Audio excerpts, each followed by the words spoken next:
Pielea căzută nu e pielea de vină. Ai impresia că ți lasă pielea, de fapt, mușchii sunt cei care nu mai țin pasul.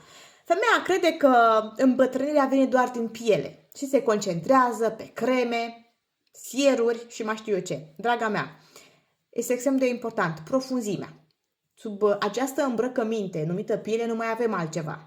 Lucruri extrem de importante și vreau să faci și tu diferența ce înseamnă să lucrezi superficial la suprafață, dar ce înseamnă să lucrezi în profunzime, să pui la treabă mușchii feței, țesutul.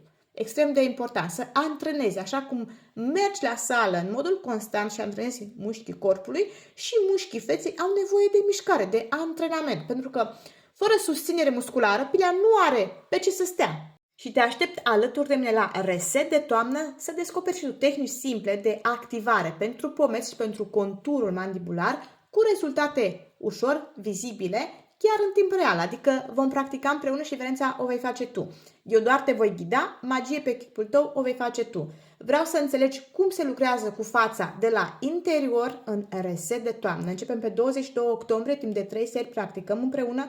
Este complet gratuit, dar este transformator, pentru că este un eveniment femeii over 40, cea motivată, care vrea să facă schimbare, nu privitoare, care nu cred și nu facem nimic. Așadar, ai linkul în bio, te aștept alături de mine, iar dacă nu te descurci, te rog, lasă-mi mesaj în privat și vin către tine cu mare drag. Îți mulțumesc, blochează-ți locul acum.